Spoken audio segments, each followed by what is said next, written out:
Hello there YouTube. I am shooting a quick video, just my pedal board, what I'm using, and maybe give you guys a few ideas, give you a few reviews, enter into a discussion with you guys in the comments, any of that. So I'm just showing you guys quickly what I'm using and what I like and dislike about the gear I'm running. So I'll start at the beginning of my chain. Logical place to start, go into the Clinch FX EP Pre. It's a pretty rare pedal.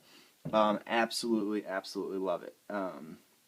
It's basically a tone thickener. So if you're playing on a Strat or a Tele and you're just wanting a bigger sound, get a preamp and stick it in the front of your chain. And I leave this on all the time. I have not turned it off since I put it on my pedal board for any length of time. It has been kind of a staple of my tone. Absolutely love this thing.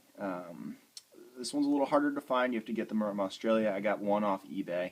You keep an eye out. Eventually, a few may pop on here and there. More difficult to get your hands on, but if you can, definitely check this one out. It's a very good preamp. I love the tone of this thing. From there, I go into the Ernie Ball VP Junior. It's a volume pedal. Pretty standard one for what I use. I pretty much use it for swells and as a mute switch for my tuner, because I use the tuner out right up there to the pitch black, and yeah, I use that, and that's where I go. From there, I head into my diamond compressor, keeping all of the tone adjusting effects kind of at the front, and I just picked this one up a couple weeks ago. I'm loving it so far. If you've never heard of a diamond compressor, probably one of the most popular compressor pedals, I would say. Very good. I love the EQ feature, just being able to brighten it up a little bit. And it can, if you throw that compressor all the way up, you can get a very good sustain from it. So very good pedal from there. I love that one. From there, I head over to this little guy that you've probably never seen. This is a Noise Little Looper, handmade, kind of custom assembled to order, true bypass looper. That's really all it does. All of my pedals now, I think except for one, which is one I'll get to in a second here, and I'm open to selling it, are actually true bypass. So I actually don't need this pedal for that feature anymore. I love it though for easy access, easy tapping, kind of at the front of my board, being able to activate and deactivate certain pedals rather than jumping around my PT Pro 32-inch board. It gets a little crazy and a little hectic. So I like condensing all of the tapping. So I'll just go through my loops here real quick, but this is simple true bypass looper. So when it's deactivated, whatever's in this middle chain, for example, completely gone. So first signal on the right goes up into the Analog Man Prince of Tone.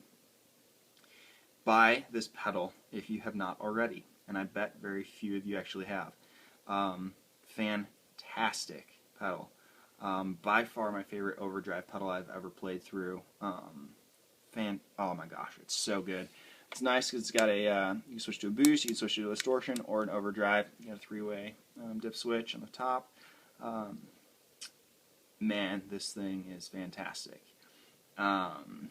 It is one of the most responsive pedals I've ever heard, and if you guys want, I can do some kind of review on that. But man, that is a solid pedal. It's by Analog Man, Prince of Tone. There's also a King of Tone, which is quite a bit more expensive, but it's basically two of these condensed. But I actually like this because it's got that switch right on the top. You can switch between modes, whereas the King of Tone, you have to go into the back and actually access it that way. So this is actually a little more accessible, a little easier to use. Fantastic pedal. Not even kidding. Look it up and look other videos up on YouTube and stuff, and investigate this one if you're looking for a serious overdrive pedal. I got it for, I think, what, $160 on eBay or something. I paid a little extra just because I didn't want to deal with the manufacturer because they're over in Australia, and just the product was out of stock when I was trying to order it. It's just it's a harder one to get your hands on, but you definitely can. It is worth the effort for sure. From there, I come back into my Noise Little Looper. So this pedal, or the Analog Man's always on, and then that's just like now it would be on, now it would be off. Middle loop goes up into the Maxon Overdrive Pro OD820. I really like this one, especially. I love, my favorite feature is this is basically now set to a clean boost, and it blends in the overdrive channel, so it's really good for lower gain stuff. If you're looking for kind of an all-around overdrive pedal that can really give you a lot of different sounds, I would say this is a very good one. It's got a fatter tone than the Prince of Tone, so even if I set them both, at noon, it's just a little bit fatter, a little bit thicker tone, whereas the Analog Man just a little bit more traditional, I would say. This one has a little bit more vintage feel to it, although it doesn't have the same mid boost. It's just a fuller sound. It's kind of hard to describe, but again, look this one up. It's a very, very good overdrive pedal. I got this like for 170 bucks on eBay, so you can find them a little cheaper. And then back in here, and then my third loop, the one I really hardly ever use, comes up to these two guys. So it first goes into the OSD9, and then into the MXR 10-band EQ. As you can tell, I don't really use the EQ. I've got it all pretty flat. I basically just use it as a gain/volume boost. And I'm not even powering it right now because I have to pick up another power pedal plus 2. But I took the power out and put it in something else. So it's actually not even being powered right now, so I won't even use it. But this OSD9, I was not a fan with my Strat. Be careful; it does not have a tone knob. So be really careful if you're getting this one.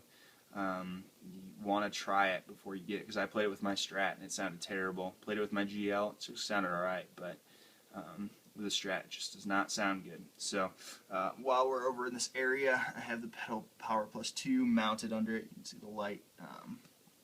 So that's what I'm using to power pretty much all of these, and then I have a power strip over there too. Alright, so that heads into the MXR 10-band EQ and back in, so that's a 2-loop. So if I have them both activated, this one switch will activate both of them. So that's kind of a nice feature. That goes into the Full Drive 2 MOSFETs, MOSFET by Fulltone. Very, very good overdrive pedal. It's nice having that boost functionality. Kind of gives you 3, so it's a very, very good starting overdrive pedal. Once you're able to expand into a few more and dabble in different ones, I don't think it's as necessary, but if you kind of just like having a smaller board, kind of just having one overdrive, maybe one delay and one reverb or something like that, then this is definitely a very good pedal for that. I have it set on the vintage mode and the MOSFET mode. If you have this pedal, or if you're trying to play around with it or anything, use the MOSFET mode. It sounds so much better. And then the FM mode sounds good. It's what I used to run before I had all this other stuff. But I found that I was missing the vintage capabilities and just really trying to get some good compression and longer stuff in the mids. So I liked putting this onto vintage mode and kind of keeping it there. But yet I upped the tone just a little bit to give me a little bit more. Actually, I have the overdrive set a little lower than I probably usually do, just as you look at my settings. That heads into the Cathedral Stereo Reverb. I got this one delivered to me today.